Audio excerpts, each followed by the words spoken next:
Wonderful. I'd like to call to order the Thursday, May 8th, 2025 meeting of the City of Monona's Sustainability Committee. We've got anyone missing tonight, Laura?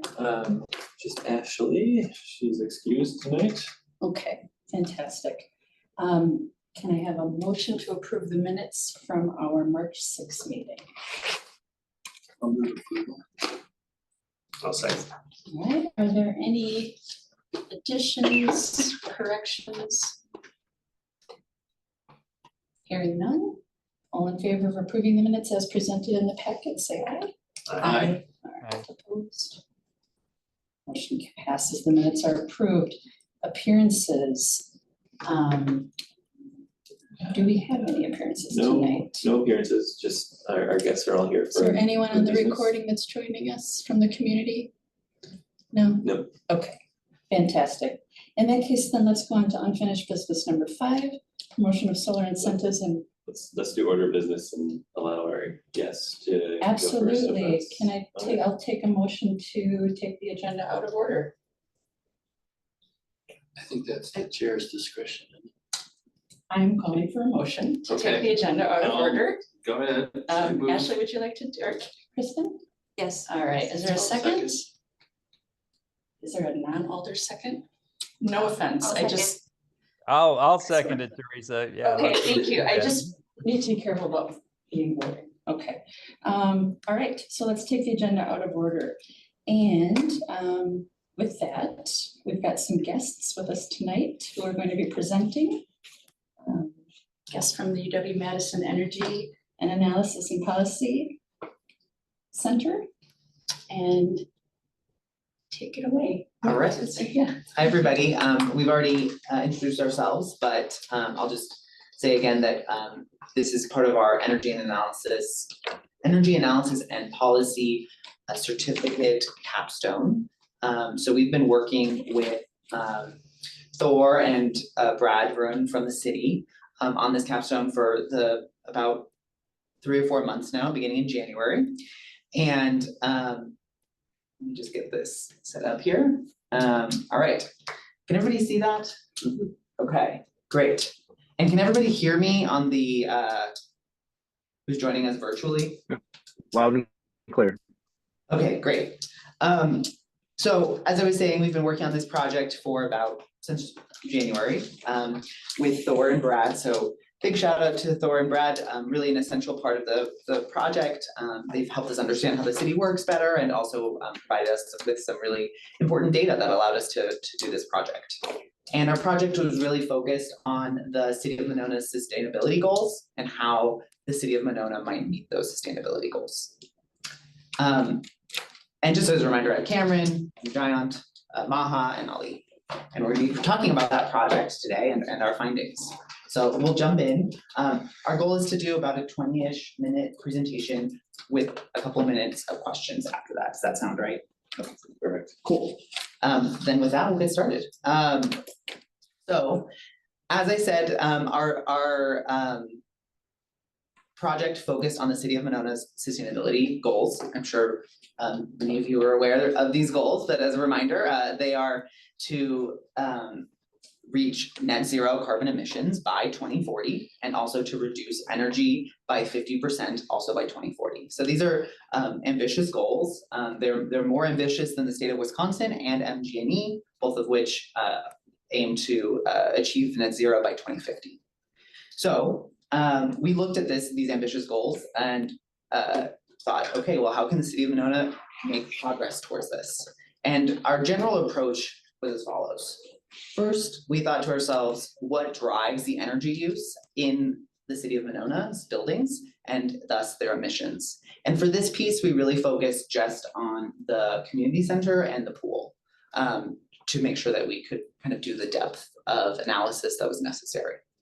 And spoiler alert, we found that the primary energy use and thus emissions were driven by the pool heater and also for the pool, and then the heating and cooling for the community center, which maybe is not super surprising, but important to verify.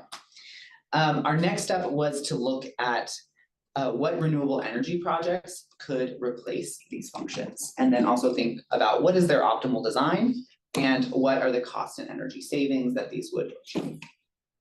And kind of on a parallel track, we also examined how the city might reduce indirect emissions, not just at the pool and community center, but kind of throughout the city's building portfolio. And we looked at what the cost and energy savings of remote work might be for eligible city employees, what the emissions impact of reducing the community center's hours would be, and then as well as what a sustainable purchasing policy might look like, and if it would make sense for the city to pursue that. Once we did that, we developed some recommendations for both the renewable projects and operational changes that the city should pursue. So that's kind of a broad overview of what you'll be hearing about this evening. And I want to talk a little bit about the emissions in more detail. So we looked at historical emissions data. This is some of that data that Thor and Brad helpfully provided us. And we wanted to understand what we're driving the emissions, both historically and in the present day. So you can see in this graph, red is community center and blue is pool. You can see the way the emissions have changed over time. There's been a slight reduction. We can talk about why in the question period, but the main trend that we noticed was there was a point in time at which the community center was producing substantially more emissions than the pool, between 2014 and 2020-ish.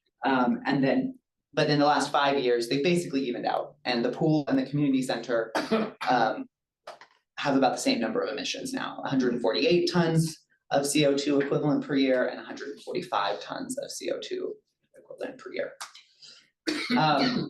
And you can kind of see that here in 2023, this is kind of the latest available data. The community center again in red, the pool in blue, with the community center at 47% of total emissions and the pool at 53%.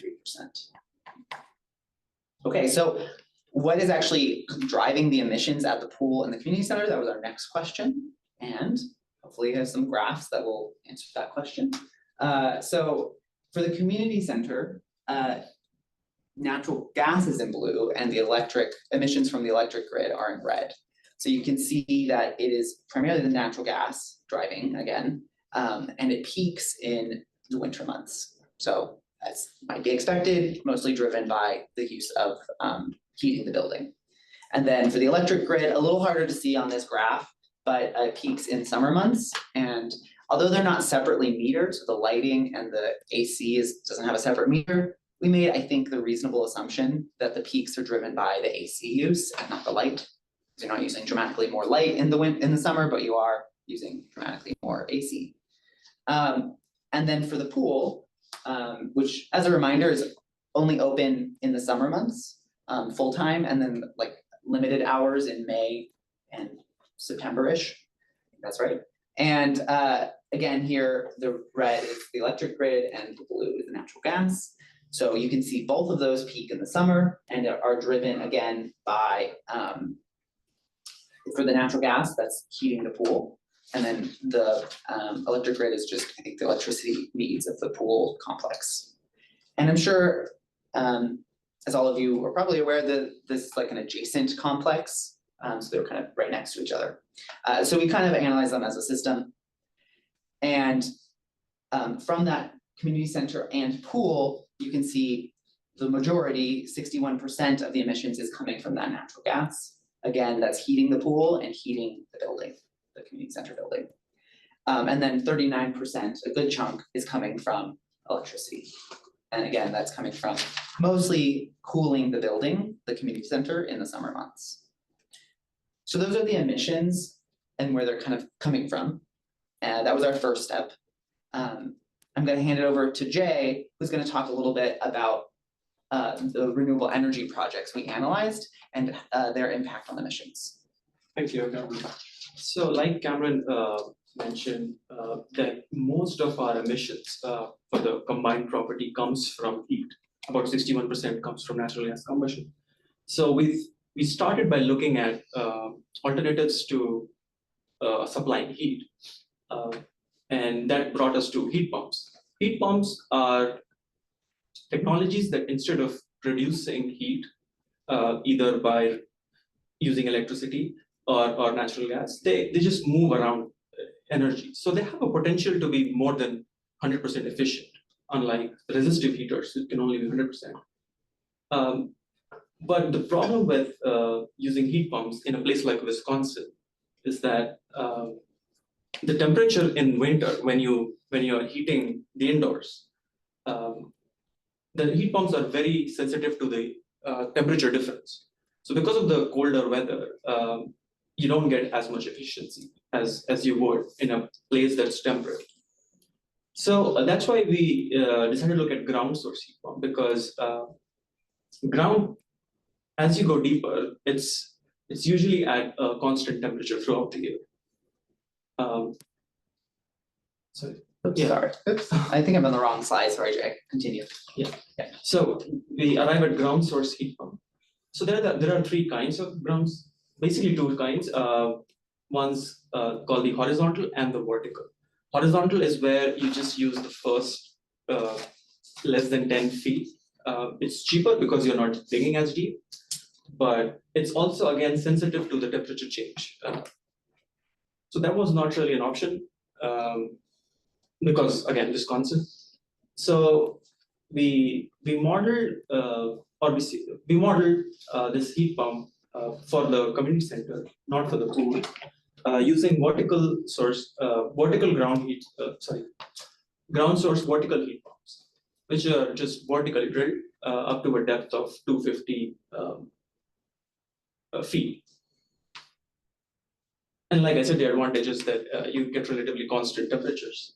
The other kind is where you use reservoirs instead of the ground, but that was not really an option here. So can you go to the next slide? Sure.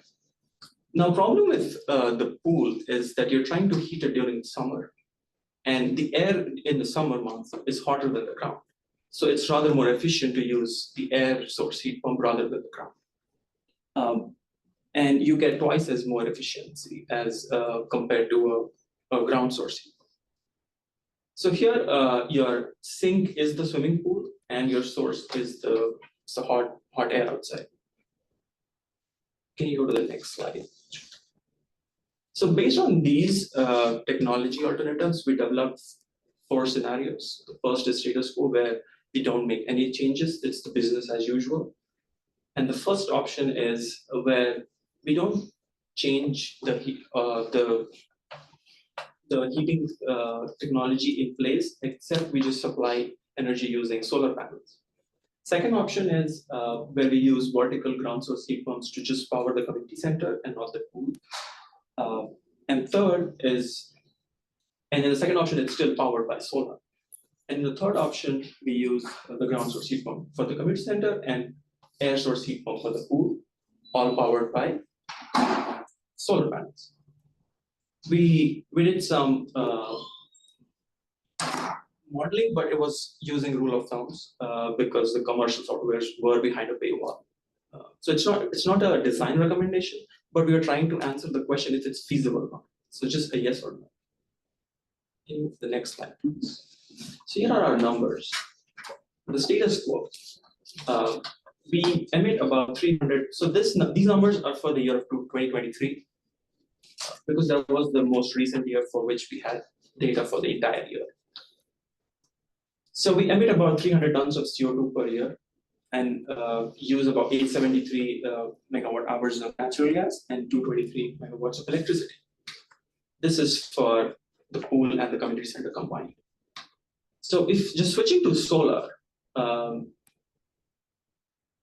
our annual emissions go down to 184, which is about a 40% reduction, and it costs us about $650,000. These are only the capital costs. It doesn't include the maintenance costs. And then in this third scenario, or the third option, which was using a ground source heat pump for the building, we see an additional reduction in emissions by about 20%. So a total overall reduction of 61%. But then this adds another about $600,000. And the solar cost increases because now you're moving your energy from natural gas to electricity. And total, it was about $1,350.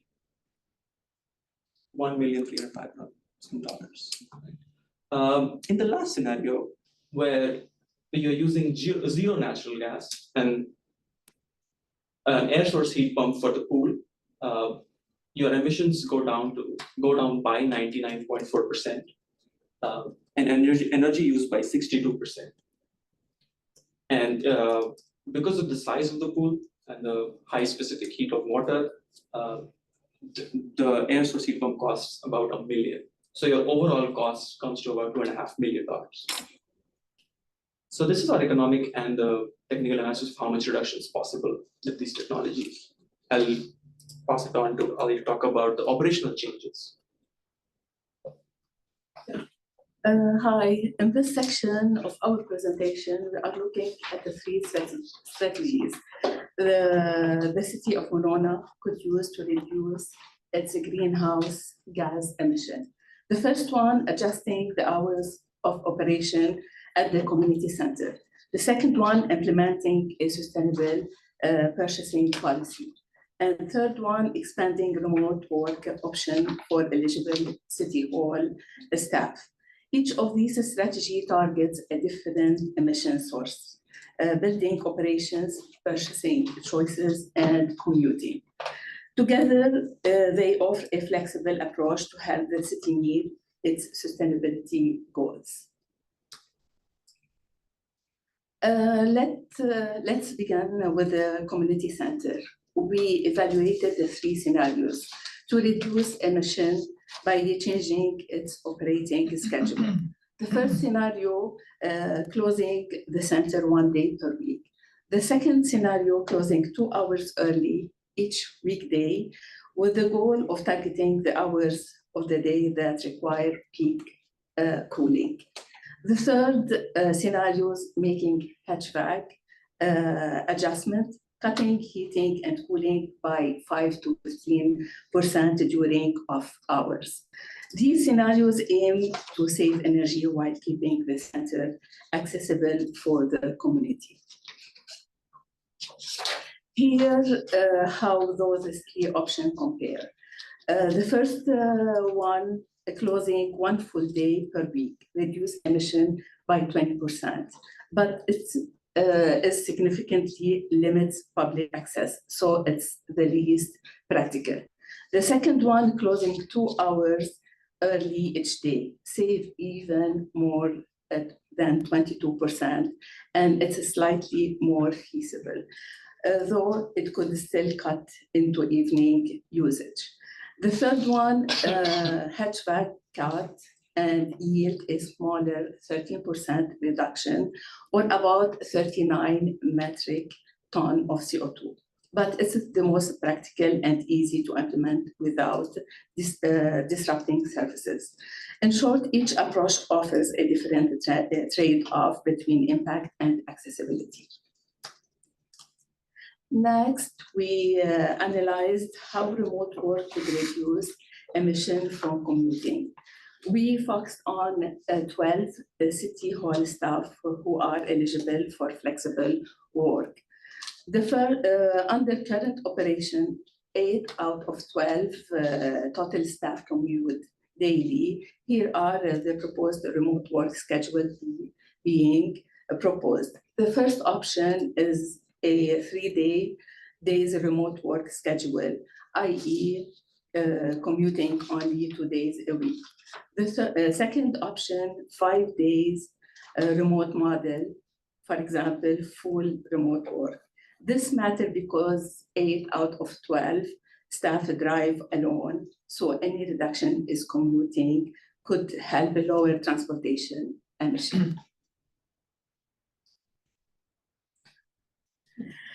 Here, what we found, 3-day remote work could reduce emission by 10 metric ton per year, or about 3.3% of City Hall's total emissions. The second one is 5-day remote would cut emission by 16.6 metric ton, which is about 5%. Finally, the final recommendation, so remote work offers some emission benefit that are low cost since implementation does not require any changes in the existing infrastructure. However, the reduction in emission is not significant enough to drive major change, as the most aggressive work schedule only yield a 5% reduction in emissions. Other options we investigating, including earlier shutdown of the center or closing 1 day per week, although these interventions offer a significant benefit in emissions up to 22% reduction. They do so at the cost of accessibility. For this reason, a solution that is both practical and offers minimal disruption to services and optimization of HVAC use the community center.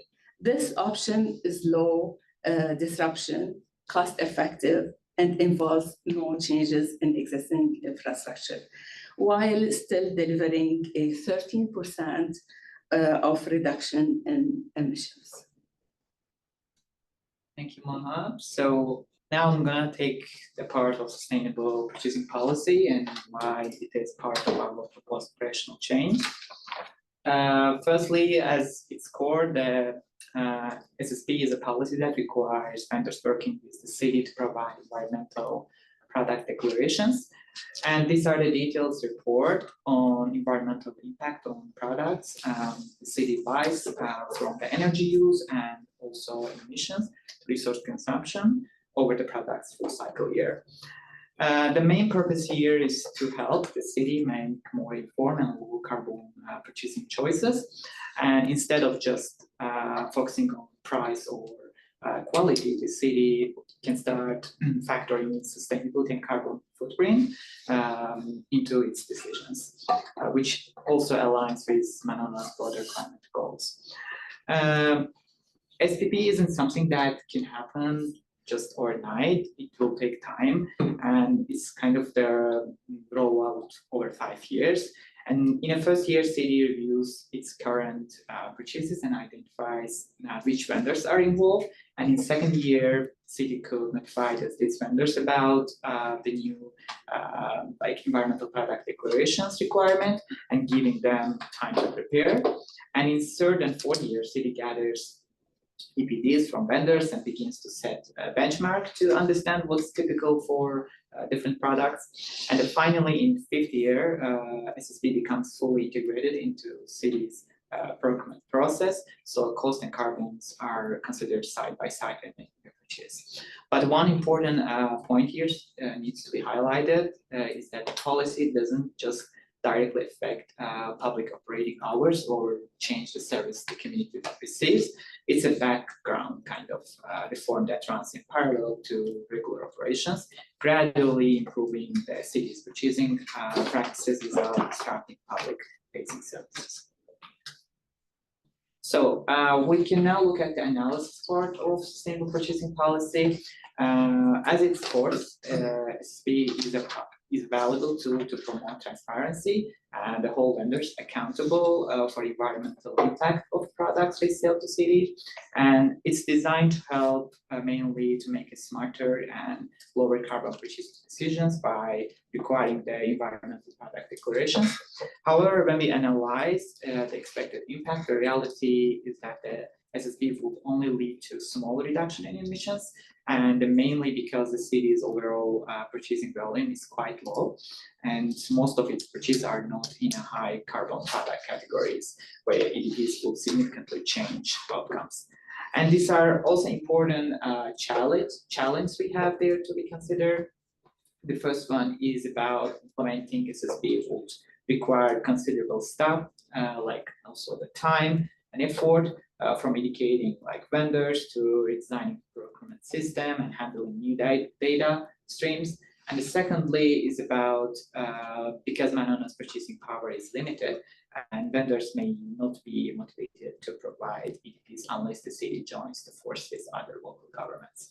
So and then while SSP support sustainability values, its direct impact on emissions is limited unless paired with broader regional or countrywide effort. So now Cameron will continue with recommendations. Lily. So we took you through our presentation. We started with looking at the source of emissions in Monona, particularly the pool and community center. Then we identified some viable renewable energy projects. Those include rooftop solar and parking lot solar, ground source heat pump for the community center, and an air source heat pump that would heat the pool. And we shared our analysis of the cost and energy savings for that. Then we also looked at kind of these more indirect emissions from remote work that would be possible to save from remote work, reducing the operational hours of the community center, as well as potentially implementing a sustainable purchasing policy. And based on that, our recommendations are as follows. So first, we would recommend the city implement option 3 for the renewable energy kind of menu of options. So that's the solar plus the ground source heat pump plus the air source heat pump for the pool. So there are considerable upfront costs here, especially for the city, a city the size of Monona. But there's options for financing that, but also we believe that it has long-term cost savings for the city by reducing energy costs, and it will also essentially reduce the building's emissions to zero, roughly zero, and would go a long way to help the city meet its sustainability goals. Our second recommendation is not pursuing remote work at this time because, as Maha said, it's not a significant reduction in emissions, and it does require that a lot of the services those city staff perform would not be performed some days because currently they're only offered in person. So if that's something that the city feels strongly about, offering remote work as a way to reduce emissions, then perhaps you could explore digitizing or offering some of those services online. Our third recommendation is optimizing the community center's HVAC efficiency. Of course, the best way to reduce emissions for the city is to shut all the buildings down all the time, but wouldn't really be offering city services at that point. So we suggest instead to just focus on improving efficiency by cutting heating and cooling during off-peak hours, which would save some, but some emissions without dramatically impacting services. And then finally, although sustainable purchasing policies are a great idea in theory, we don't think they're likely to reduce emissions dramatically for the city of Monona because, as Ali said, it requires that the vendors you're working with provide you with these environmental product declarations for it to be effective. And we don't think that that's likely to happen for a city, the city of Monona's size, but perhaps the city might explore creating like regional coalitions in Dane County or even the state of Wisconsin or the Midwest that could jointly pursue these sustainable purchasing policies together, and that way might kind of have the market share to get vendors to change behavior. So taken together, we think that if the city implements these recommendations, they would be well on their way to meeting these sustainability goals. And thank you for your time, and we'd be happy to take any questions. Thank you very much. That was wonderful. I appreciate all the time that you put into this. For how long has this group been working on this project? January. Since January, I think it As was. of January. Yeah. Nice. 20th of January. Nice.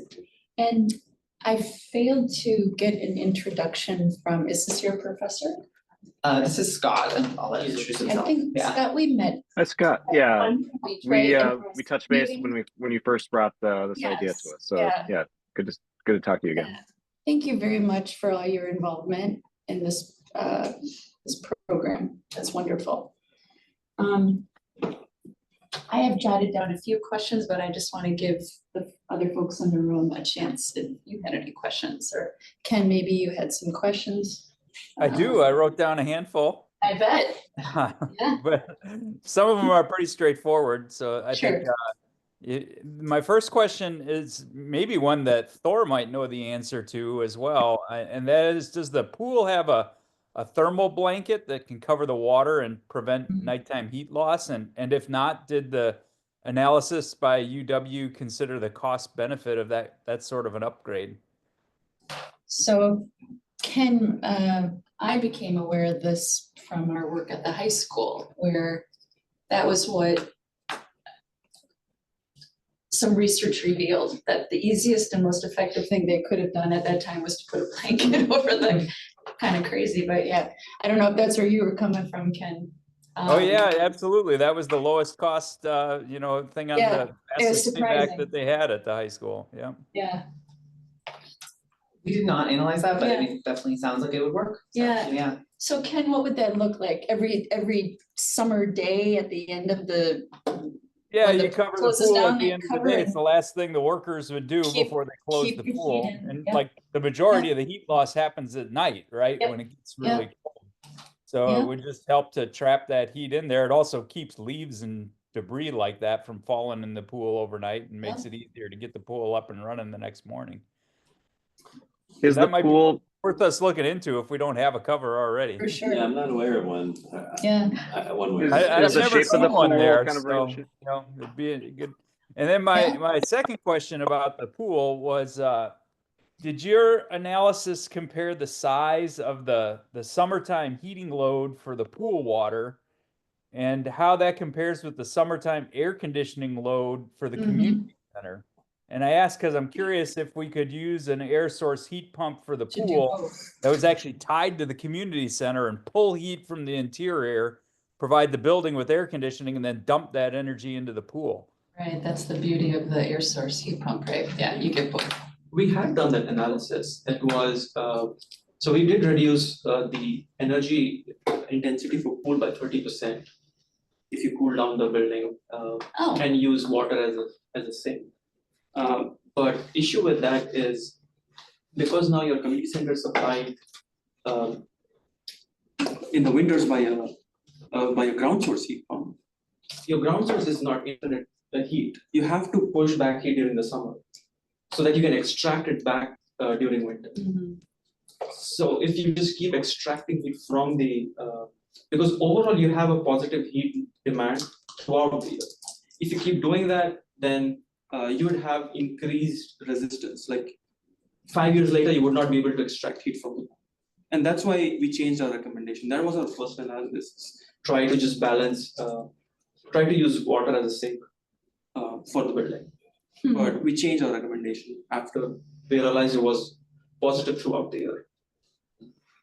So you have a positive heat demand throughout the year because obviously you heat in the winter, but you also Also heat heat the pool in the summer. So you're not Yeah. giving anything back that you can Right. extract later. Right. So the ground is a sponge, not a source. Yeah, and it's correct to say that the pool's heating demand is actually higher than Much higher. the heat that you would Yeah. be pushing out of the community center, right? Yeah. So that was Yeah. another problem, is that right?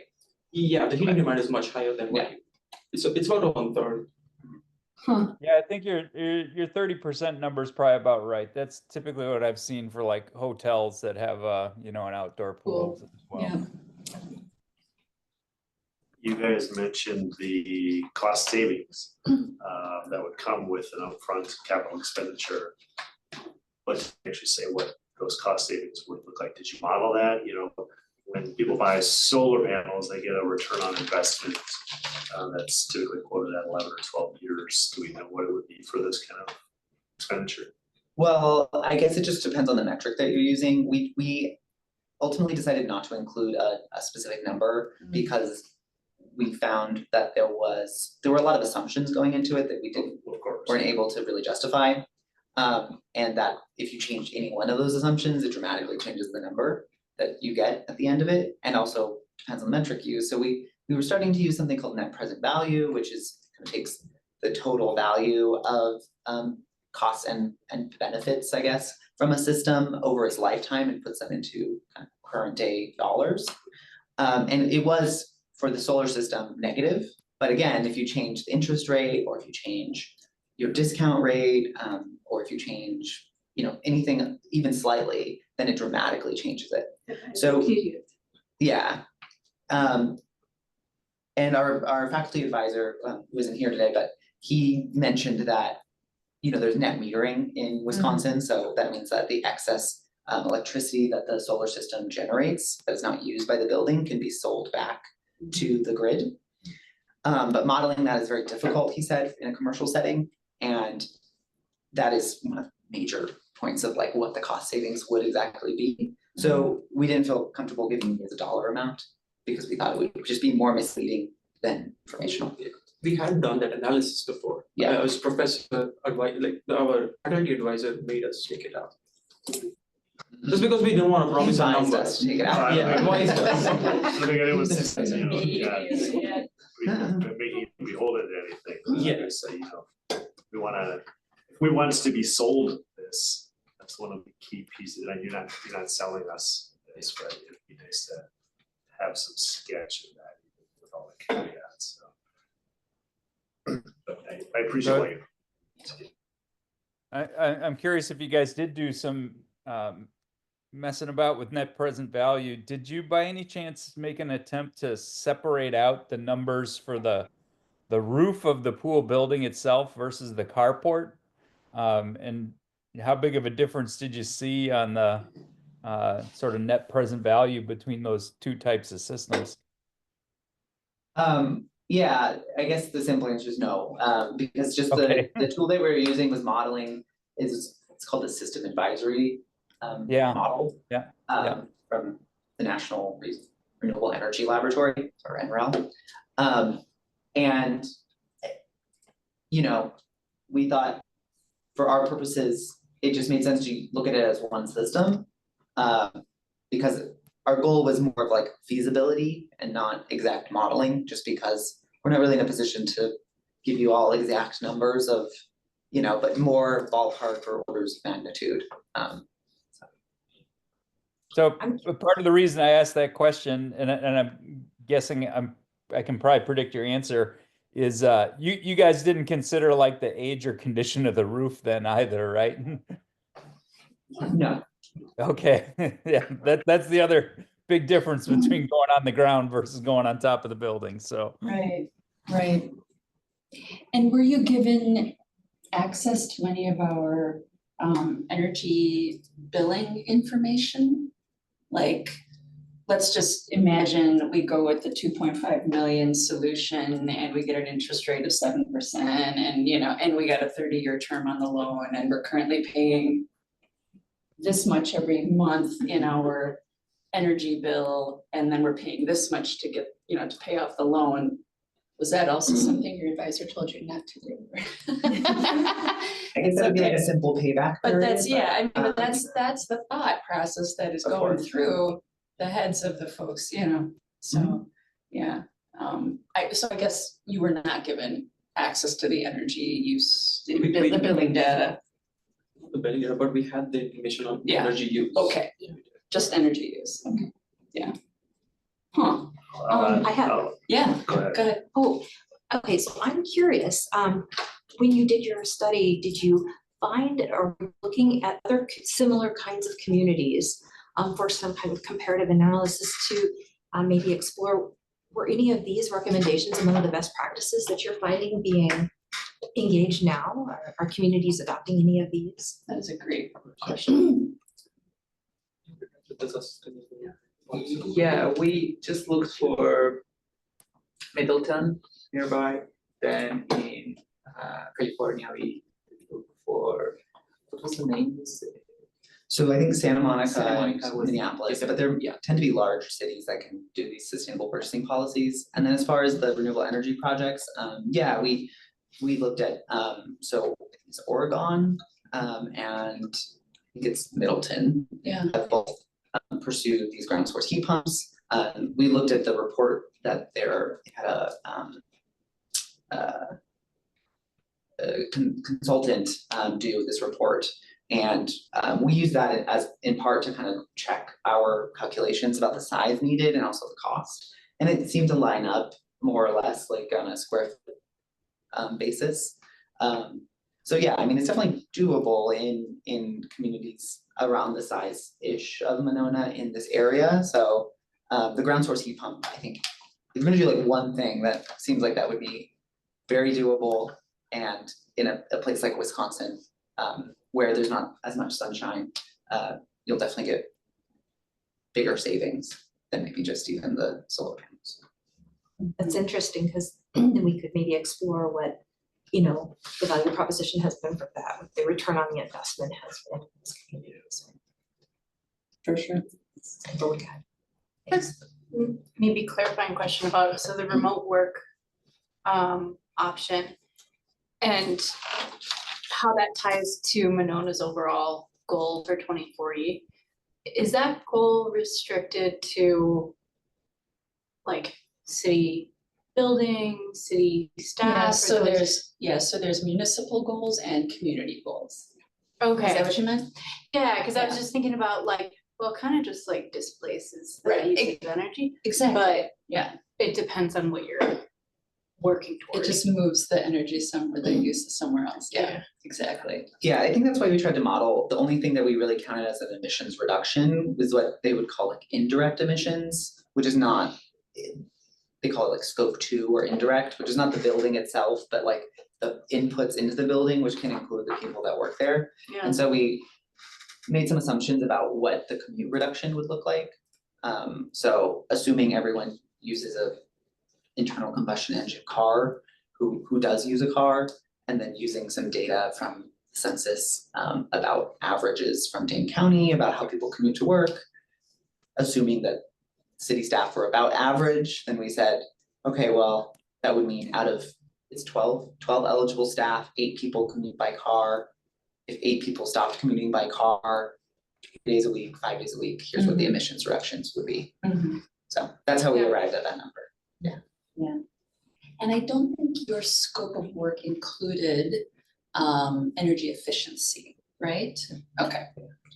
I mean, we did, I mean, we are, You reported were not numbers for- expected. I'm not trying to tell you you were missing something. I'm just saying, I don't believe you were asked to do that, or maybe I'm mistaken. No, I think you're right. Oh. Do you mean, you're talking about energy savings?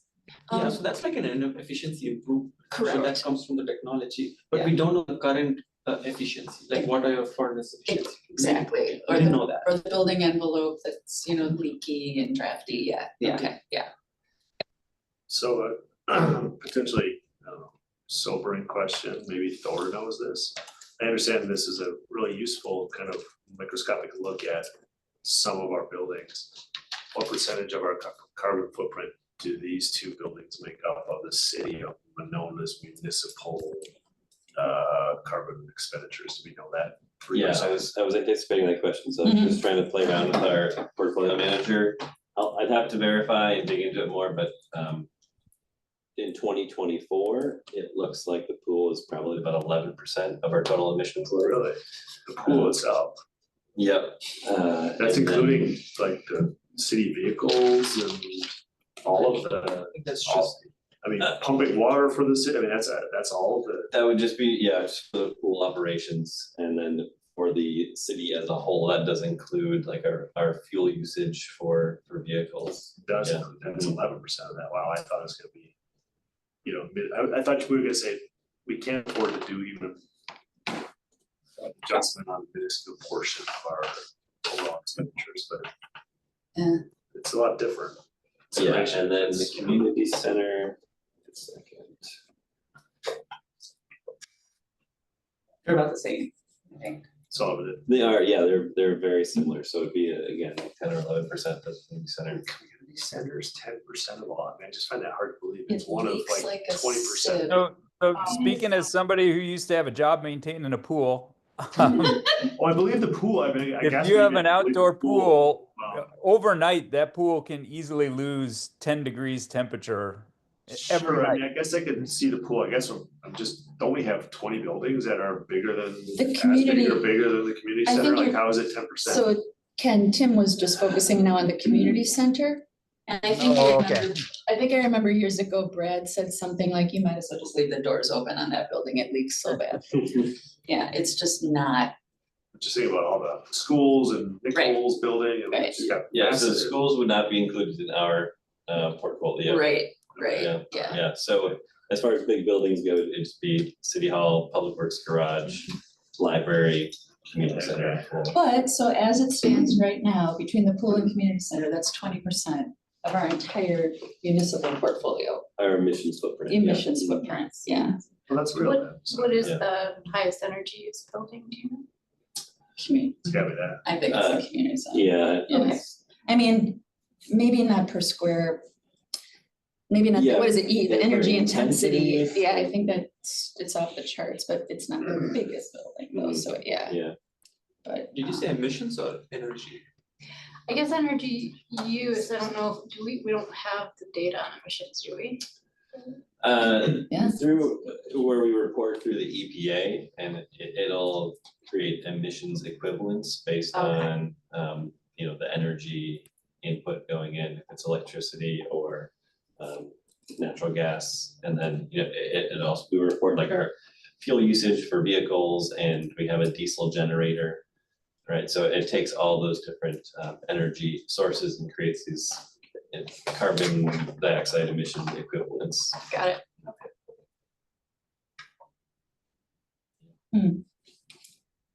Got a question on the solar system. Maybe I missed this. What's the approximate size, the different options that you had, and like what percentage would go on the rooftop versus parking lot, or I want to get a little bit better lay of the land on how big that system would be, and is it feasible given the space that you have? Yes, that is all in the report. We, obviously had to make some cuts in what we presented, but I will get to that right now.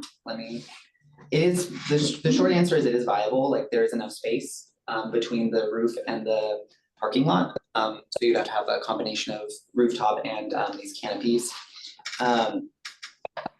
But if you want exact numbers, just give me a second. Did your slides say like how many megawatt, what the size of the array was? I don't No, but I can also, if that's, you don't have to, Oh, I okay. just, if it's something I can easily scroll to, but don't worry. Okay. I guess yeah. I'll just ask, are we wanting all these, granular details because we're presenting this to somebody that needs to consider that we're gonna buy this? No. Okay, so, Yeah, this is a thought exercise. it is, Okay, it is. Yeah, I think that'd be the next steps if we, if there is one of these ideas that we pursue more, we would right. do a budget analysis and Yeah. really dive into some design options and solicit. Right. Yeah, so this wasn't a design recommendation, like you said, Yeah. Right. it was a way to just Yeah. see if we have enough area for these technologies. Yeah. I think it's good that like the small Band-Aid we could do right now is put a cover on the pool. Yeah, I'd be curious, I would be curious to know what you guys came up with for how much solar you could fit on the roof of the pool, because the roof of that building isn't really oriented all that well, half of it faces to the northwest. And then the other half faces to the southeast, and it's kind of a complicated roof with a bunch of alleys in it. So I'd just be kind of curious what you guys came up with for that, if you were. Yeah, so just to clarify, we did not really model it based on the specific roof. We just assumed the roof size. Again, Okay. like it kind of would be beyond the scope of the project to like do a design study, because it was a more feasibility thing, like can it be done? Yeah. Even these models are not gonna give you like what your actual system is gonna do, even if you plug in all of these things, so. Again, order of magnitude, not like a exact number. Are there any other questions from the committee or from Ken? Or are there any questions or anything that the students would like to ask us, or anything you need from us? Anything from your professor? Any next steps that are on the horizon for this group and the city of Monona? Or do you know what the next steps will be, or is this it? This is the finale?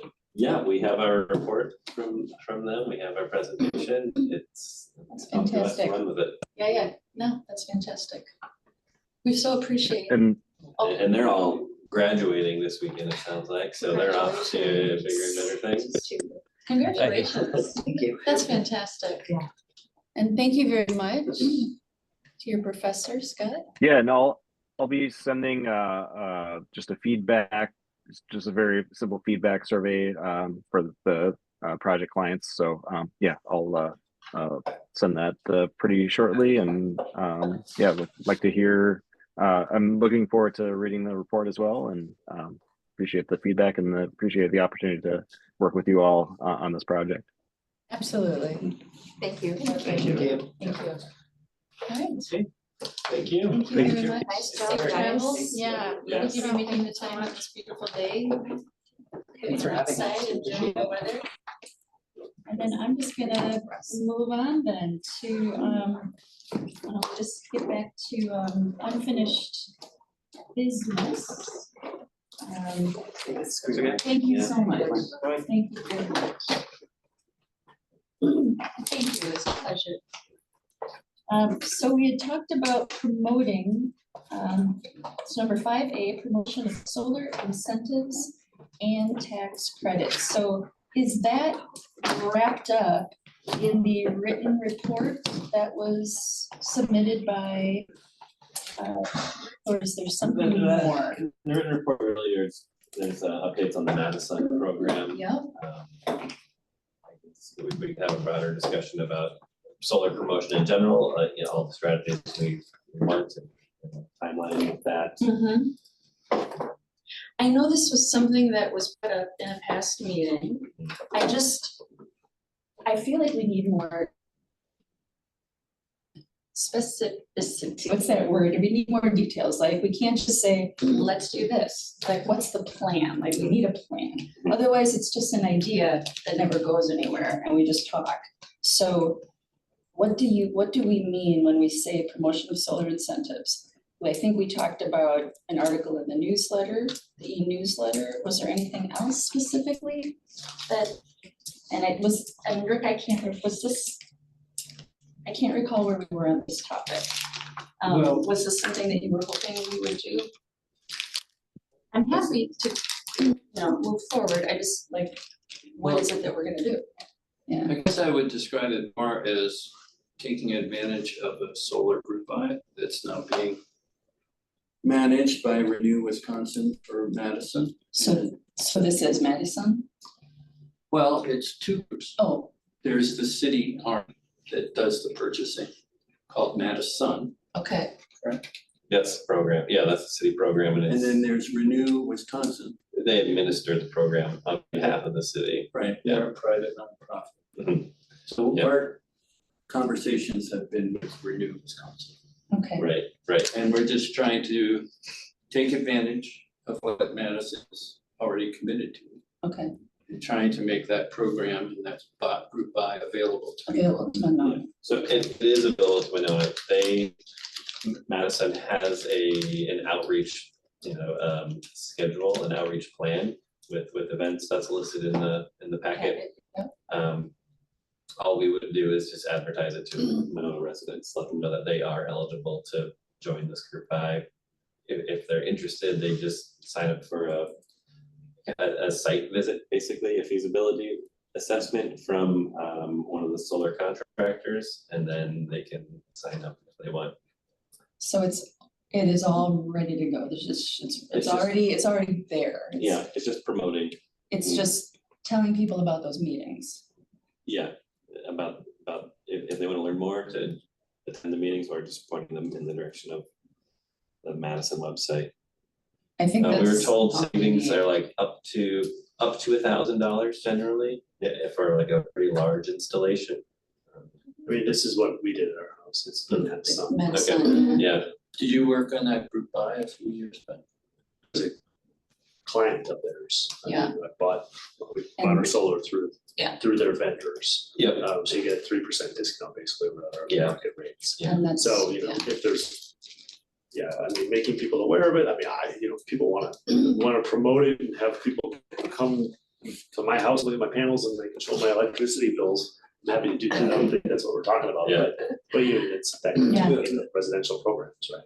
right, yeah, and this is just one incentive in this like bundle of incentives that we have right now between, the focus on energy rebate, which is just a couple $100. yeah, The federal IRA tax Yeah. credits, which we've been assured by I the know. county that they're there for this year, right? It would take a pretty severe crisis for them to not be there at the end of this year. For next year, it's more uncertain. And then there's Renew Monona that, offers Yeah. the 2% Yeah. interest. So we have these various incentives, we can, you know, maybe the opportunity is ripe to. Yeah, What is the 2% loan? Renew Monona, it's, So, have you heard of Renew Monona? It's administered through the Monona CDA with, dollars from TID, both TIF districts. And, residents can apply for low interest loans, 2% interest. As long as you meet certain qualifications. for And solar on the residence. solar on the roof is It's an eligible project. perfect eligible project, yeah. So I mean, if we wanna do something, what do we, I didn't know about that, Yeah. and I Yeah, bought a solar, you know? Right, Why right, don't- right. Could we package an email? Or a, 2-paragraph little summary of all this thing and blast it on social media, and it'd be interesting to know that. You might get some people who, wow, I can go to Madison, get a discounted rate, I can get a 2% loan. That's what we wanna do, right? Just Right. promote this. Yeah, I think we do want to promote it in a way that's specific to Monona. Digestible links, vendors, programs. And I was hoping that we could consider doing 1 or 2 programs, either at the library or out in Leopold, like they did for the group 4 years ago. That has someone who's Yeah. done it on their home, and maybe someone from one of these vendors who could give more specifics. what is the time, what is the due date, the timeline, well, how much time do we have? The soft deadline is November 1. For Madison, yeah. Yeah, and then there's a hard deadline at the end of And the year. December's the hard deadline. So in November, you have to like purchase your panels before November. Yeah.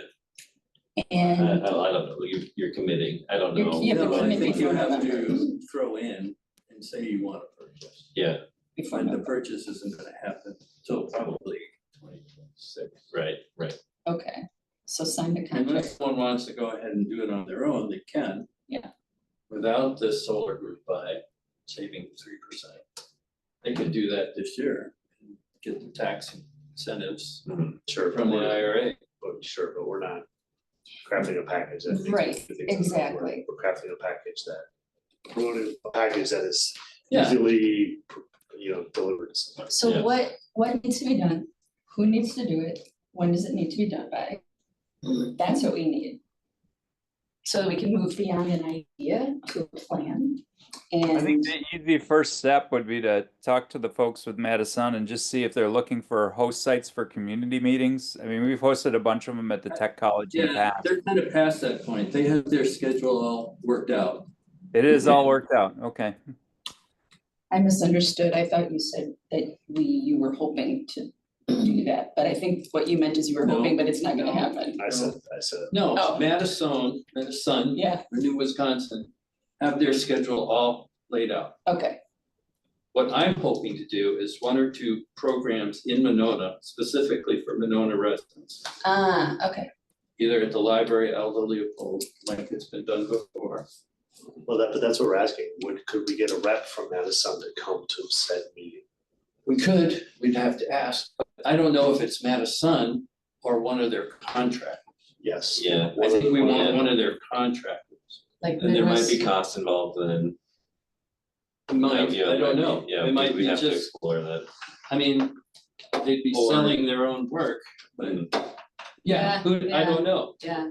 But I don't think it would be too hard to get a program or 2 together.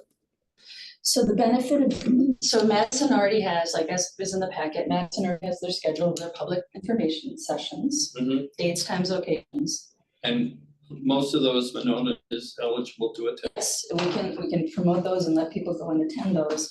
I think what I'm hearing you say is the benefit of having one here in Monona is that in addition to the spiel that the Madison folks would present, someone from Monona would say, oh, and by the way, there's this thing called Renew Monona Loan Program. Right. Plus, I think But it's that's- much more likely for people to come to something the In city Monona. and the library present Okay, than they are to travel to Madison where they may or may not okay, feel so well. did I hear you say that Madison would be open Madison, Madison would be open to having Monona as a site? I think that's what Ken was They already- asking. they have, I've talked with Renew Wisconsin several Okay. times, along with Thor. And they are more than open Okay, to us having our own got it. set of programs. Is there an appetite on this body to go forward with promoting this in Monona? Yeah, let's try to Okay. target an October meeting where we can get someone from the loan program and someone from Madison to have a program somewhere in Monona that we can promote and get people to show up. Why do we want October if I'm the just- deadline is something that's- November? something feasible, I don't know. Oh, speaking, yeah. You know, like, align calendars for sometime in Yeah, late summer, giving it some time to Well- percolate. And then have some kind of, the promotions going, PSAs, newsletter, yeah. announcements to the city, NESBA, however we want to get that out there. Let me pull up the packet and see that meeting schedule. While you do that, can I ask a Yeah. clarifying question? I got it. Madison is exclusive to residential only? Or can small businesses also, who's the audience? Thought it was Madison is residents. exclusive to Madison for one thing. No, it's not. No, okay, The No, it's parents- not- not My exclusive parents in to- Evansville used Madison, I used Yeah. Madison. right. It's- No, I mean, their programming has got a contract with Renew Wisconsin that is specific to Madison. That's why we'd have to do our own The program. educational events are all Madison. But with the services What? fee, I thought I heard you say anyone in Monona could go to these events. Yes, they can, but they're gonna So- be in Madison. Yeah, Okay. okay, yeah, and anybody can get the 3%. Yes. Yeah, you don't have to be a resident of Madison. Okay. but do you have to be a homeowner? Is it Yes, limited to homeowners? yes. Automatic This homeowner. program is limited to residential. Yeah, Okay, thank you. okay, so, so we just push out the information that's already out there. And maybe we have one event in Monona, or what are you hoping for, Rick? Or what is needed from the sustainability committee? What is the proposal on the table? Do we need a volunteer to work on this with you, or do we? Well, what's I guess needed? what I've been waiting is for some kind of go-ahead. I mean, it's always been very tentative, Yeah, what kind of support the committee was gonna lend. right, So at this point, if I feel like there's a commitment to do it, then I'm more than willing to take the lead in putting the program or programs together. okay. So I think that'd be great. What time frame? Tim mentioned October. Do you think October is the right month to aim for a library presentation? It could be sooner. Okay, do you wanna just see what availabilities exist at the library and Yeah, determine based on that? First, I'd wanna talk to one of the contractors and see if one of them would be willing to be part of it. Or if not that, someone who has expertise in this area, that could answer a lot of the technical questions. And then someone who's actually taken advantage of this program and how it's worked for them. By that time, I'll be on the list. You will? I'm going through Madison as well. So Okay, my panels, but so if a contractor comes though, right? So the idea is that there's a list of eligible contractors that I There's could work three. through, three, Yeah. right? So and one of them I know is like, whatever, let's just say ABC Solar is on the list. If ABC Well, Solar. they're different ones every year. Renew puts it Yeah. out for bid each year, so. Yeah, so if the It's a contractor goes to the competitively bid program. library, it kind of feels like an advertisement for that contractor. So what? As opposed to, so what? So what? Okay, all right, Get solar panels on roofs. If ABC shows up, then they get some business, great. And if we offer all three vendors and they all three wanna show up, that's how we handle great. it. Yeah. whatever. That's how we handle it. We offer it to all three. That's exactly how you handle it. Yeah, It may be, that's perfect. just one thing, I'm looking through the descriptions of the Renew Monona Loan Program and what it's available for. It also has this like first time home buyer, Yep. first gen home buyer, not necessarily sustainability related. But because of the timing with the housing market right now, it might be worth just one push reminder announcement via email. Because it's a pretty low lift to do that with like, hey, heads up if you didn't know about this and look for more info in the fall. Renew Monona in general. Yeah, I mean, I didn't know anything about this, and it, It's a well unknown program. yeah, I mean, it looks great. Yeah, Wouldn't this be something useful if you are going to make a purchase and you're doing your, transacting through Summit Credit Union or UW Credit Union or local Bridge? Would it be ethical to ask the banks to help promote the city's program?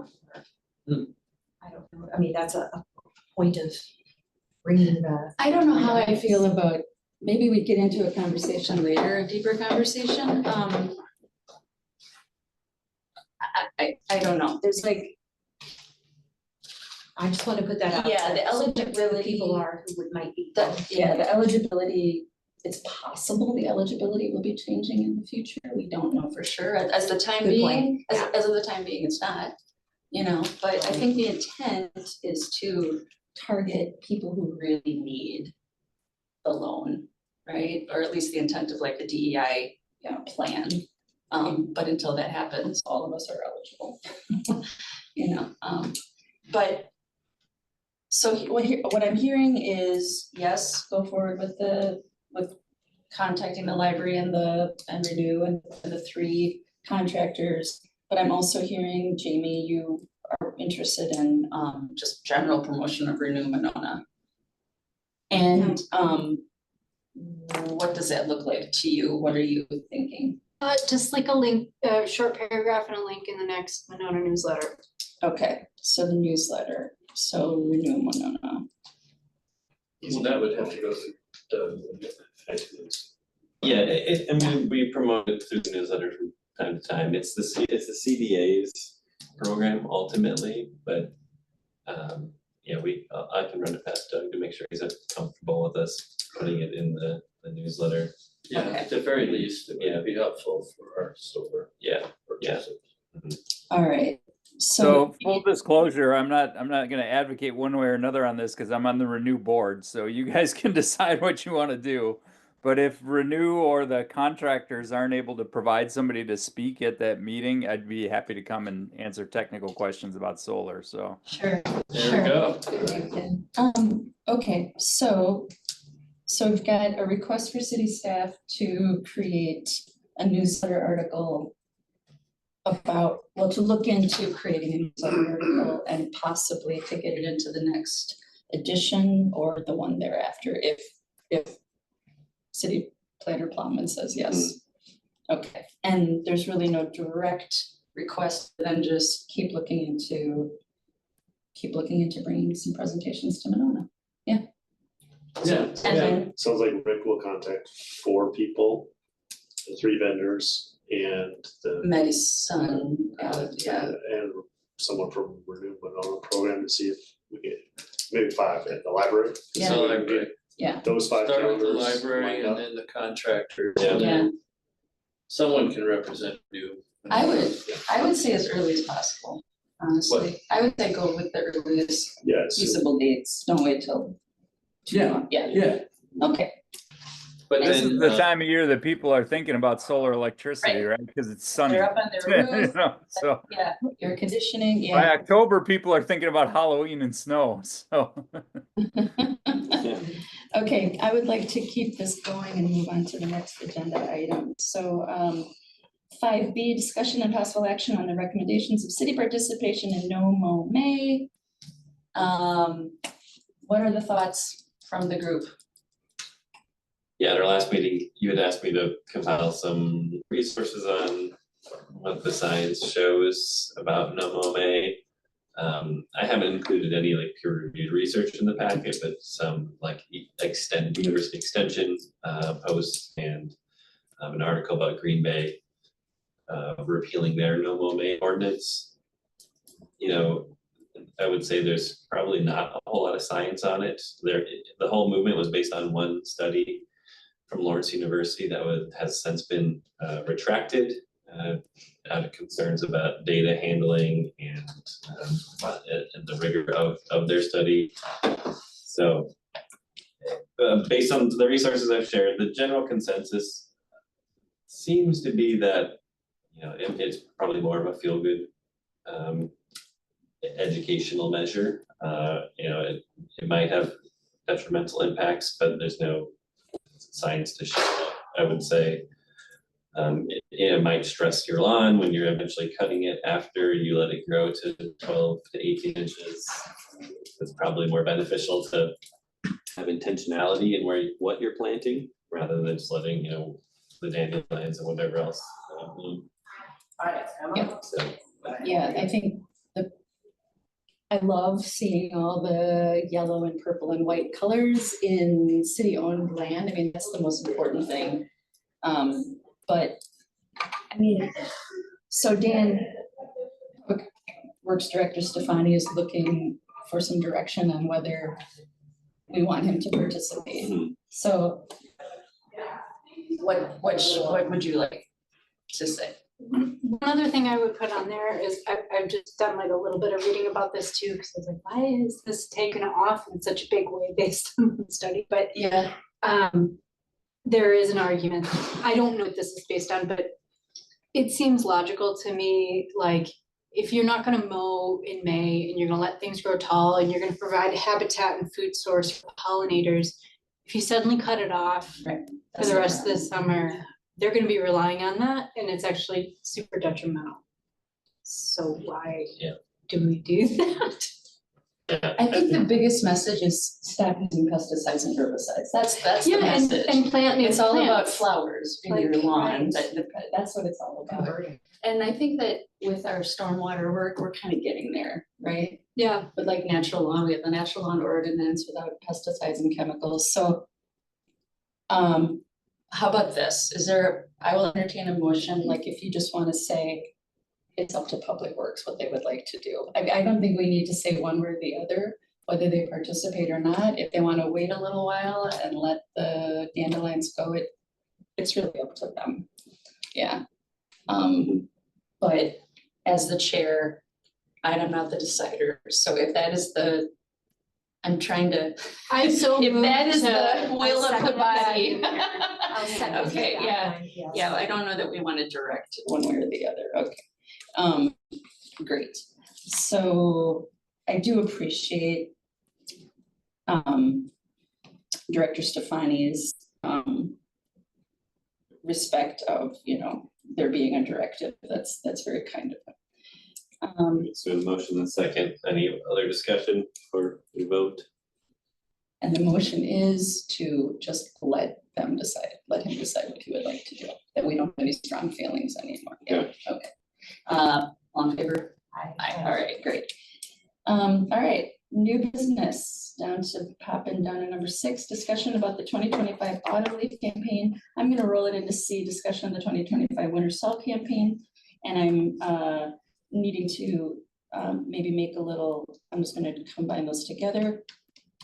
And this is all kind of tying together with a written report that was provided to you about 8D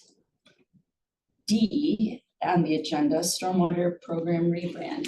So I'm just gonna take all of that together because it's all related.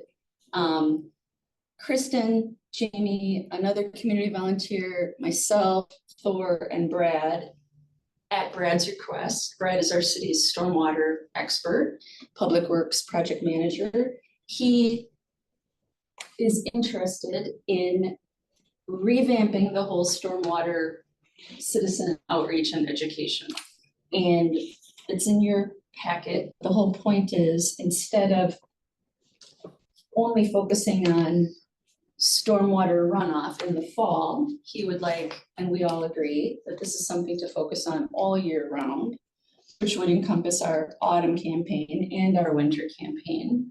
So there seems to be a movement, at least for the time being, that we would maybe just really focus on a year-round campaign that would have directions what to do in each season of the year. In the spring, no spray on your lawn. In the summer, permeable surfaces, rain gardens, whatever it might be. In the autumn, no leaves in the street because of the phosphorus. In the winter, no silt on your driveway because of the chlorides. It's all about the runoff at various times of the year. So all of this is to say that the autumn campaign and the winter campaign are probably gonna be very, very, not as much effort as we usually do, I think. What are your thoughts? I mean, do you think that this one stormwater campaign sort of minimizes the other campaigns, or what are your thoughts? In my mind, I'm thinking of, Teresa did a wonderful graphic just to kind of help us give a visual concept of what we're talking about, and each of these kind of corners of the rectangle here had these different seasonal things going on. And in my mind, I'm thinking of what we would want to be highlighting these things seasonally. So as the year goes, we So would our- still highlight. And so that's our education and outreach piece of it. But Yeah. we already have in place the foundational components of those specific seasonal plans and what they are, the materials, and we can review them as a group and continue developing. But Yeah. my thought is the heavy lift has already been done on each of these. That's kind of what Jamie and I were texting about today. It's like, we've already built the program. Now it's just a matter of like rolling out the same materials. Tweaking along the Right, way, like yeah. if we wanted to do the coloring contest again and ride in a leaf truck. Lord, those kids were so happy, Or right? We maybe could easily snowplow do or that. something. Or snow, right. Yeah. So, I think we could get, there's so many ideas, and I'm guilty of throwing too many out there. But if we can just narrow down to one piece of communication that discusses like, sort of something like one lake all seasons or something. yeah, for the stormwater campaign, right? But are we centering this effort on the impact of the lake, the ownership, the community ownership of the lake, and our like call to steward it, and just say like, 4 seasons, here's our graphic, here's our info, done, and then drop in seasonally some messaging. That's what I think. Yeah. I think we're agreeing. And I'm almost thinking, I have a feeling like as part of our work group meetings, we're probably gonna wanna talk about what we do each season. Do we keep on with the same campaigns? Yeah. I think But let's establish the one thing. Yeah. yes, the one. So that's the umbrella. Yeah. And then in each season, we just tie it to the lake a little more than we have been in the past, right? I think that's the connection. I think that's the. I think the one overarching theme is too nebulous and hard to digest. I like the seasonality. Tell me the fall to rake my leaves. Yeah. Tell me the winter, not use salt. Yes. Right. I'm gonna, like, just keep hammering what you're doing. And here's, I mean, you yeah, can no, bring them together, but you're absolutely right. Let me maybe clarify. Here, the overarching message is the reason you're raking your leaves in the autumn is because of the lake. Yeah. The reason you're not putting salt on your, the overarching is because of the lake. Yeah. And that can be that kind of meta theme for each of these, right? A meta theme. Yeah, exactly. But I wouldn't do anything to erode What we have, what you right? have. Yeah. The slogans are good, the Yeah. logos are good, people have started to get those into their mindset a little bit. I would keep hammering those. So maybe really all there is to say is that each seasonal campaign just needs to have a little more intentional focus on the lake. It's still the same message, Yeah. but then we Maybe we make just, sure we get the lake in there. we're Yeah. like super copy editors about this, and we just cut clear to like, here's what you can do, this, Yeah. this, this. Yeah. Next Mhm. season, here's what you Yeah. can do, this, this, this. Right. And the right. why. Yeah. You know, I mean, we were talking in our small group, for the rest of you who haven't been in the conversation, and we've encountered community members who so proudly shared how well we're managing the storm drains by shoving leaves down them. It was You know, and It was unbelievable. astonishing that that was the understanding of how to manage the storm drains. And we see that we have a lot of opportunity It for was improvement in terms of that education piece, and these are engaged people who really want to do their part, Yeah. just doing it the wrong way, so. Anyway. So like in the winter, Can't we have, make the assumption. yeah. So like in the winter, we're kind of already doing that. Don't be salty picture of the lake. So in the autumn, everything we talk about raking your leaves, but something about the lake. Yes. Right, in the spring, everything we already do about, no pesticides, but then talk about the lake. I think that's really all it is, right? Mhm. The idea, Right. it all goes straight to the. It all lake. goes straight to the lake, okay. Just finding the right avenues for visibility where people can really make a difference with it. I think the only decision we should make tonight, though, is, I think it's not too early, it never is too early, if we wanna have a leaf truck at the community festival. Or do you want, I mean, that's overtime authorization, that's weekend work for the department, you know, DPW. Or do you, if we wanna keep doing the coloring contest, Do we have some big pictures of the trucks with like the naming contest? Do we have maybe, are the names arrived? Are they like? on that's the also already? what I was gonna ask, though. Because that'd be great to actually see the names. We have on to there. make sure Just to- Big pictures. Pictures of magnets that go on the Yeah, truck. yeah. I have not ordered them yet. I know. think I've received the files. I the know. Files. Yeah, to I send them. think we did give you the file, yeah. Yeah, Okay, so order the name I'll badges. double check if you're missing something, but that would be, I think, another effective way to maybe poster board this. and- Yeah. All right. Sounds good. We'll do that. That really takes us to, I'm just gonna, I think we've said enough about, I don't think there's anything we have to do about the winter campaign right now. Okay. Diversity, equity, inclusion, discussion items, project programs, policies, or budget considerations for council advisement. There is a budget question that came up recently related to the stormwater awareness campaign, which you have in your packet. And that is, if we're gonna make new yard signs, if we're gonna make, you know, whatever it is we do, we're gonna need some cash. So during the last meeting, when Brad was there, the question came up, can Public Works kick in some money? And if so, does sustainability match that dollar amount? So I'm just wondering, Thor, is our current budget, do you have it off the top of your head for sustainability? I don't know, I Okay, have to check okay. with Mark, and we haven't yet received a refund from the hazardous Okay, household waste event. We did sell all of our tickets. Okay. We sold like 65 out of the 100 tickets, Oh. so we'll get some money back there. We'll have to see how much we'll have of that refund. okay, Yeah. okay. So then Thor, if you could just check for a future time, like what we have in our budget, would this body, how much money would this body be comfortable putting into a stormwater campaign? And we don't have to answer now, it's a first read, we can, you know, talk about it later, but I'm thinking, I mean, if each yard sign cost, let's say each yard sign costs $15. And, you know, we want people adopting storm drains, and we want people, you know, taking action in all seasons of the year. That could add up really quickly. I asked Public Works to kick in 500.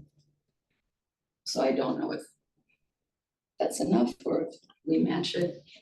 Why don't we get the answer from Public Works first, maybe?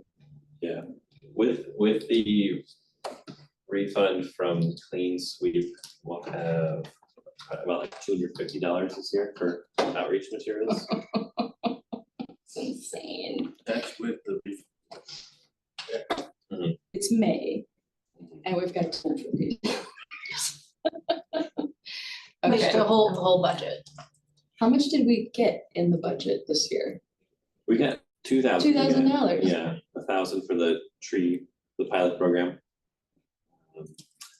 And then we just budgeted $100 for outreach and marketing. And then $400 for the electronics recycling event and $500 for the clean sweep event.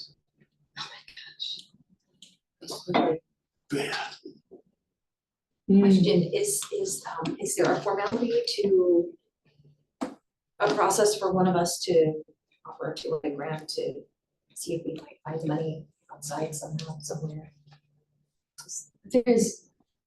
I don't know process, I would just say find the grant, and if you really wanna write it, we can ask Yeah, Neil if it's okay to write it. yeah, just if you have a grant opportunity, and let us know, and then we'll make plans to apply and Because there might be divvy like- up workload. Cause there might be like a stormwater grant or something like that. Okay. So again, no decision on that. I just wanted to get a grip on how much we're in the budget and to let you know that the stormwater program is gonna be a little bit of money, I think. Okay, as far as also with DEI, just wanted to wish the ladies and the moms in the house happy Mother's Day coming up on Sunday. Here's a kiddo. Here's one, saying hello. Okay, so as far as number 8, with the meeting tonight being so filled, I asked, so Rick and I submitted written updates on 8A, B, C, and D, so that we don't have to sit here and talk that through, so you're welcome. So I know Tim likes a crisp meeting, and I need to get better at that. So, yeah. Can I make it, I just have a question? Sure. We're talking about yard signs and $100 here, magnets on trucks. And we have a goal for net zero by 2040, and I feel like we never do anything towards that goal. That'd be a discussion point on every meeting where what are we doing, how are we getting there? They can't until 2035. Like, we just had a presentation and now it feels like it's gonna just go away. That feels like it's the thing that we should be always working on. 100% It feels like agree. we've never worked on it. 100% agree. Mhm. So So I don't know what. Yep. I'm asking, but- no, absolutely. So that is, I'm so glad you brought that up.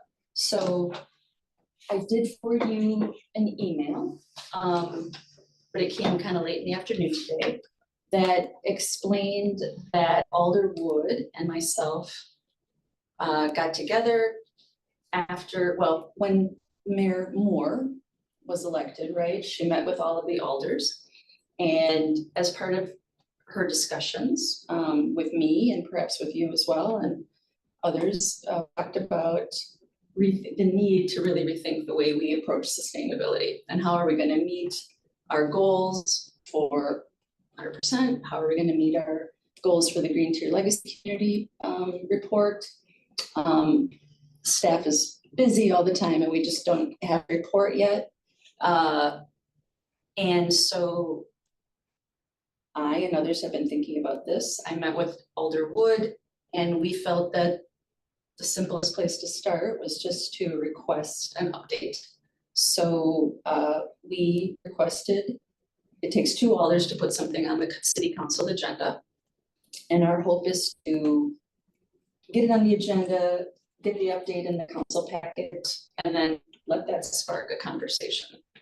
Because these massive financial decisions have to come from someplace, beyond our committee. So that is what we did. We asked for an update on our status of meeting those goals. And the second meeting in June is what we're thinking. That agenda will have the second meeting in June. Is that still doable? Yeah, Okay, yeah. Brad and I have been working the last month on okay. this year and last year's GPLC reports. Oh, that's wonderful. Yeah. So we expect to have those done in like 2 weeks. Nice. Is the goal, and then we'll have to look into how we're gonna track the energy goal reporting. Yeah, I mean, you see a $2.5 million price tag, get to 20% of your portfolio, right? That's what we saw tonight. I get that, and I get the move slow. It also just feels like we're never exerting, we're not making a movement to exert pressure, to publicize. Feels like we should be asking for $2.5 million and trumpeting that all over the place and hoping we get an EV. Just like chipping away, but like feeling we're not chipping away at this carbon footprint thing. It feels like that should be our number one priority of this committee, is my personal impression. You're not wrong, and I think that part of this also, I think, rests on my own learning curve as an alder and understanding the powers that we have And, I mean, by statute or by ordinance, it is the assignment of this committee to make recommendations like that. We absolutely could do that, which is kind of like a start with like, where are we at? Exactly. Where are we That sounds at? like Get us a baseline. Now that we have the baseline, now let's get serious and make some recommendations. And where are the trade-offs? Do we build a new civic campus building? Do we build a new police station, or do we like put solar panels on the library? You know, I mean, there's some massive financial decisions ahead, right? So, yeah. All that said, though, wouldn't it be good to have an agenda item where we could either Oh. use it for an update or Yeah, or if in some ways, maybe we can make an initiative of some kind, but at the very least, we can stay abreast of the report we just gave or the new reports that Thor is about to produce. Mhm. So there's some big thinking going on that at least the committee could stay in touch with. so are you saying that on every agenda of this committee, we should be getting an update on where are we at? 2040 goal. Yeah. What have we done towards the 2040 I goal? think that's what was asked for, yeah. Others thoughts on that? Related to that, I'm just wondering like, where does that responsibility fall, like, Nobody. yeah, that's the thing, is That's like, the- there's. Which is why no one What's makes any the goal? progress. It's It's on us, you know, we Yeah. we It is, take it is, take it is, you know. it is. So I think this is the right path. I mean, and again, I can't stress enough, like, there's just a learning curve about, I mean, even Rick and I have been talking about that, like, we sometimes don't understand what our power is, right? So, and at the same time, you know, you're in a small town and you kind of just want to get along with everyone and not push too hard, but we also have a responsibility and we have a charge. So I think there's a motion to put this on the agenda. Is that what I'm hearing? That, I'd or like what to are you put- I thinking? would like to put forth a motion to have a agenda item on every Yeah. meeting for what are we doing to the 2040 Status, yeah. How about status on both of those documents, the GTLC, which is our Monona Sustainability Plan, and our 100% renewable energy goals? Yeah, I have a quick, or is that too Yeah, much? well, like, so reporting, it's probably a yearly thing where we have, like, here's what the metrics are from the Yeah. last year, you know, probably in like quarter two around, GTLCs do like end of March generally. Okay, But it's really hard to accomplish that because we often don't even have the data we need to report until like quarter two or quarter four of the previous year. So Brad's, he's part of the like advisory board for GTLC. He's trying to push for like a modified due date that better accompanies that, because when you don't submit on time, it impacts your ability to apply for DNR grants. Mm. But regardless, I think an agenda item, we could report on what we're doing to make progress towards those goals, but like it's not really feasible to every month have a, right now we're at 26% renewable energy. Yes. This month we're at Yes. 26.5%. I mean, like, like the DEI item, it's on every agenda, and we don't always have an item to report. Yeah, But it's just that we're saving space. We're keeping it top of mind. yeah, that's. There were some very reasonable. 2025 goals that were made, and it'd be really good to know how well we've done with that. Another way to look at it is that, I understand you're not gonna say like, oh, this month we're at 21% of our renewable energy goals. I get that.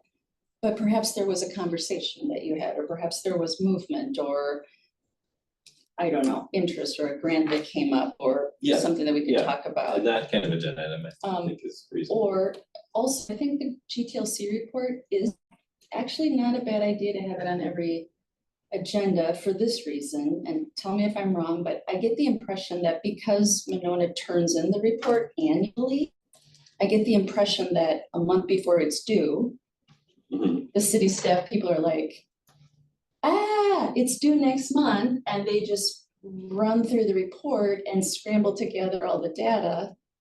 As opposed to like every month, what's Parks doing? What is, what's Public Works doing? What's planning doing? I mean, this report is so all encompassing that it touches every department of the city. And I wonder if we push on you, then you can go to Neil and say, these committee people are crazy. They're pushing on me. It's not my fault, but they want me to do this. To get a report. It gives from you cover, not necessarily a formal report, Yeah, but like, yeah, I understand. but like, did anyone talk about GTLC this month? But I don't, but this is my, Yeah. one of my like criticisms. We spend all the time talking about all these reports and the data, but we don't talk about actually at the carbon footprint. Like, I don't, like, if Yeah. we get the annual report and come in, and we're not gonna get wins on that report unless we have.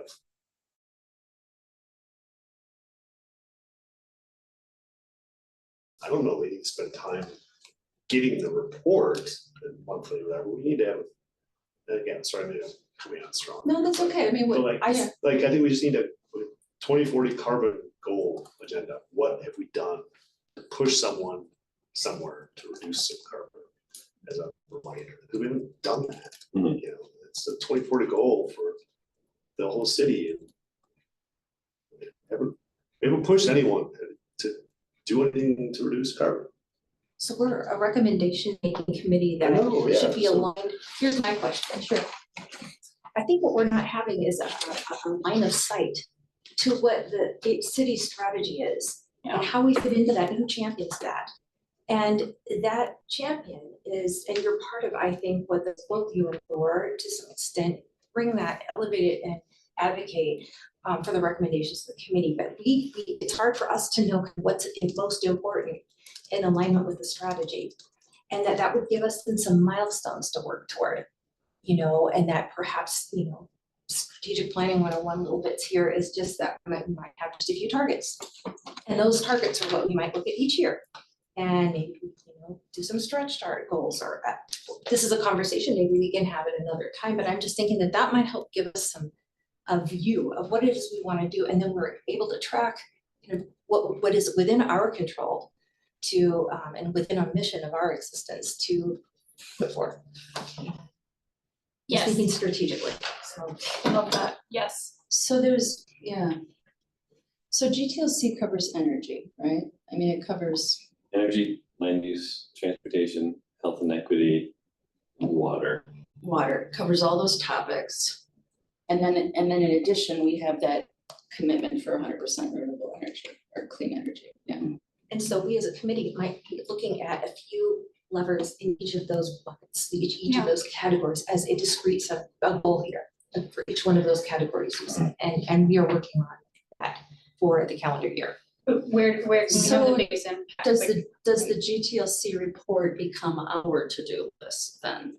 Like, we look at that report and we say, this is what we want somebody to focus on. I think in partnership with we need to align though with what the city's priorities are so that we Right. will have traction with our Yeah, because that work could recommendations. be all for Absolutely. naught We need without alignment.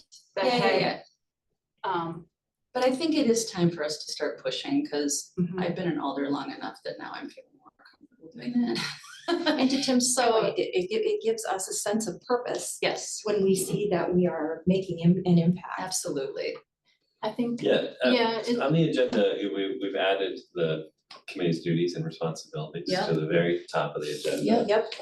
So I don't know if you've all reviewed that, but Mhm. it's within your powers to recommend to council and the finance and personnel committee any policy and program related to would it make sense to Sustainability. have Our like budgetary a meet and proposal. greet visit with the mayor dropping in on our meetings?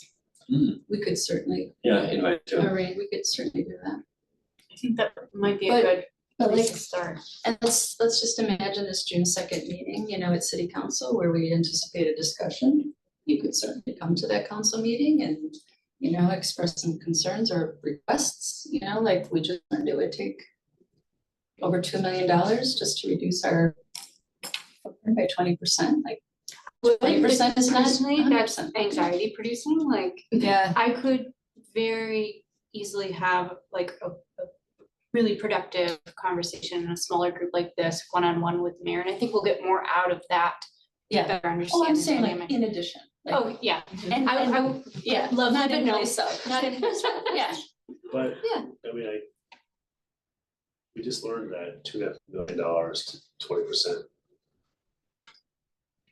Feasibility is not our concern. That's the city's concern. I get that that's a No, concern, you're absolutely right. but Yeah. our recommendation should be to spend $2.5 million to reduce our carbon footprint by 20%. Done. They can say no, and they should say no, and they will say no, we know that. But our job is not to, I mean, our job is to help get to the goals that they have stated. On the environmental purpose. And we just got a really nice project, presented to us. And so let's not overthink it. Again, I don't say we have to do this right now, but these are the kind of things we have to do. We don't just wait for reports, we don't, we push, and thoughtfully and kindly. Yeah. and, No, you're right. Smartly, but we need to start generating recommendations towards 2040. Yeah. They're gonna be unrealistic, they're gonna be shot down, but then, at least then the city is thinking like, man, we have the stated goal of 2040 net zero, and we are shooting down recommendations from the sustainability committee about how to get there.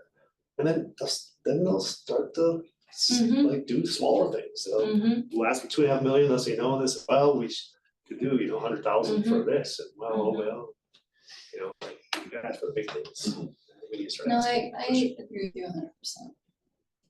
But we need the city we need to be sure we're aligned with what leadership's priorities are. And it would be helpful, maybe after that June meeting, at least it starts the conversation about what are they willing to, be supporting. And there's a lot in, that plan. So that will help us, so we're not all arrows going in different directions. We're Yeah, I aligned, would want to be stupid about it, but right? if we just haven't pushed them for 2 years, haven't we? And there's also the comprehensive plan that's coming up now this year, which is going to be an opportunity to really restate that goal. So Jean, are you still thinking like you'd like the mayor to invite her to a conversation? I don't know, what do others think about that? I like it. I mean, it's a fresh start. It seems like a really appropriate moment. It does. And it doesn't have to be like a really heavy Right. thing, but talk about the facts that we know and where we stand and what we can and can't do, and that we'd like to be in alignment Yeah. with her vision. And I think it would be a very appropriate moment to say what you said, about Yes. pushing. We need to push, and this is what we want you to do. Yeah. We have a motion on the floor, don't we? You really don't need a motion to ask for an agenda item, that'd just be your role as chair. do, yeah. Okay, I thought, So, I thought we did it. so a standing, but yeah, you're right, I did. Or at least for the next month. Yeah. It'd be pretty perpetuity, but we just have the 2040 carbon. But, We did it for next. yeah.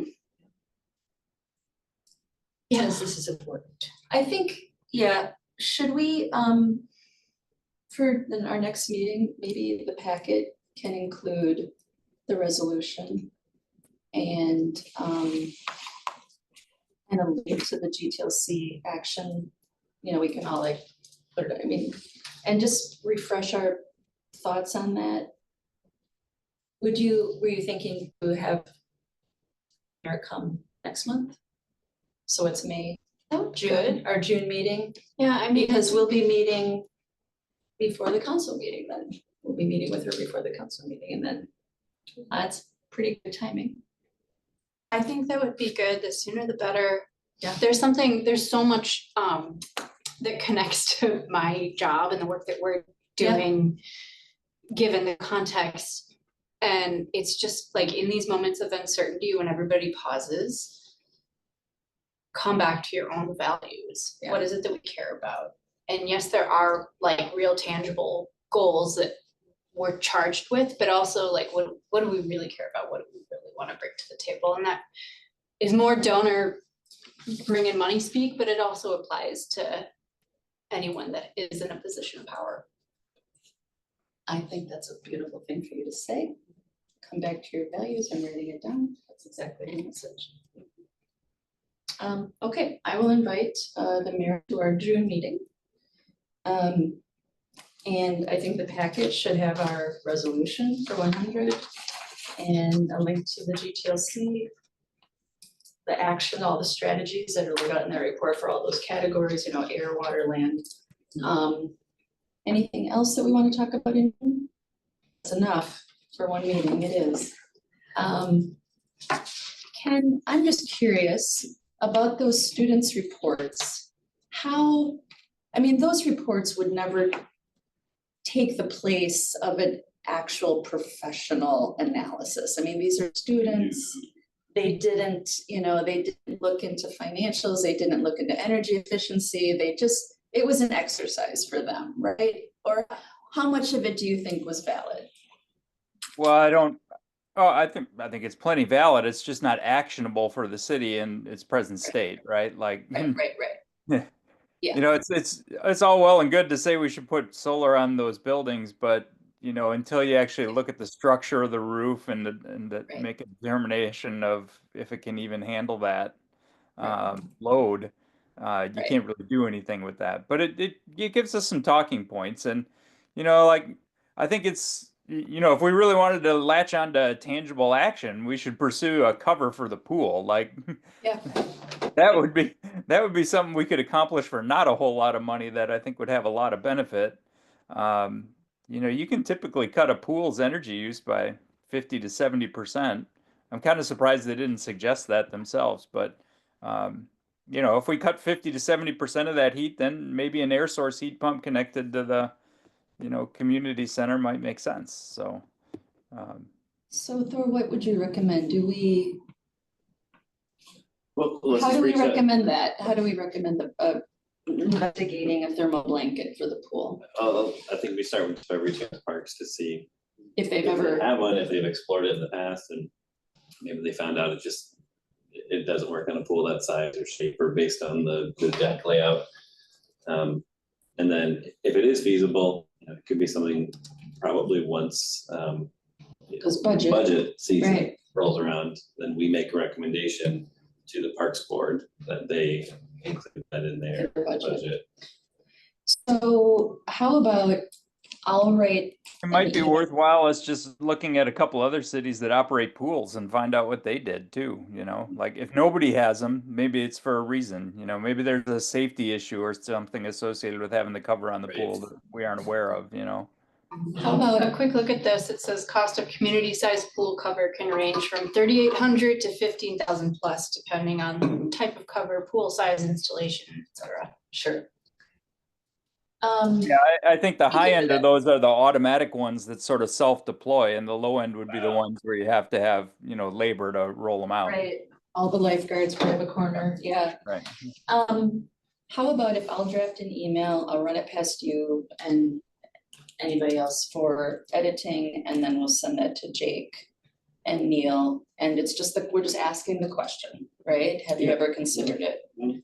And Ken, what did you say, the amount of energy that you can save? Yeah, 50% is a reasonable number, you know. Okay, It's obviously totally weather dependent and dependent on where you set the thermostat for your pool, so. okay. I'll put that But in I my- mean, I think it would at least initiate the discussion about, you know, energy use for that facility. And, Right. you know, maybe the thing that should be done is a, you know, bigger like energy audit for the facility. Right, And, you know, it's possible we could get another school group to do that, probably a group from a, you know, an engineering program, you know, like an industrial assessment group, something like that.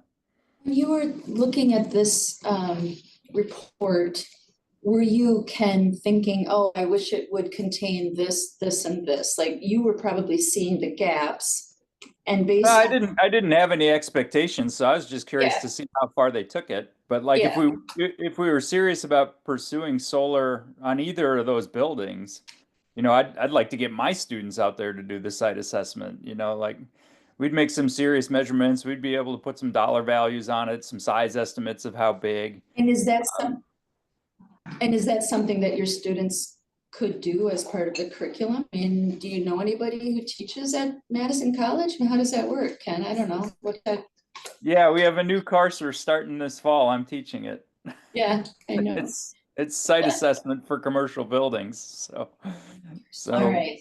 we could potentially, you know, I mean, if folks are interested, we could, you know, fold that into our curriculum this fall, most likely. I don't know how many students I'll have enrolled, but you know, so. Interesting. It would be the Maybe- easiest class project I could possibly have because I could walk to the site, you know? I will put that on my list of things to talk to you about.